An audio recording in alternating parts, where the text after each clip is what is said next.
నగరంలో వీధి కుక్కల నియంత్రణతో పాటు బిచ్చగాళ్లను బెగ్గర్స్ హోమ్కు తరలించేందుకు సుప్రీంకోర్టు ఆదేశాల మేరకు కార్పొరేషన్ అధికార యంత్రాంగం తక్షణం చర్యలు చేపట్టాలని peace for people welfare organisation వ్యవస్థాపక అధ్యక్షుడు డాక్టర్ లంక సత్యనారాయణ డిమాండ్ చేశారు. ఈ మేరకు ఆర్గనైజేషన్ ప్రతినిధులతో కలిసి సోమవారం కార్పొరేషన్ పీజీఆర్ఎస్లో డిప్యూటీ కమిషనర్కు వినతిపత్రం అందజేశారు.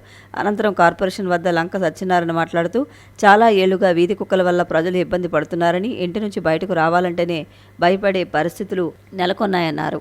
నిరాశ్రయులకి ఆశ్రమాలు నిర్మాణం చేసి వాటిని బెగ్గర్స్ అనే వాళ్ళు బయట తిరగకుండా ట్రాఫిక్ కానీ వాటికి కానీ అంతరాయం కలిగించకుండా ఉండడం కోసం వాళ్ళకి షెల్టర్స్ ఏర్పాటు చేయాలని చెప్పి ఆర్డర్ ఇవ్వడం జరిగింది.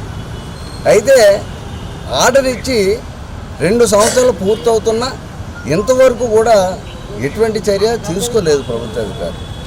మరి అది ఆ స్వచ్ఛంద సంస్థలు కూడా వాళ్ళ యొక్క సహాయ సహకారాలు తీసుకుంటే ఎంతో గొప్పగా ఉంటుంది, ఎంతో చాలా జాగ్రత్తతో చాలా ముందుకు వెళుతుందని మా అభిప్రాయం.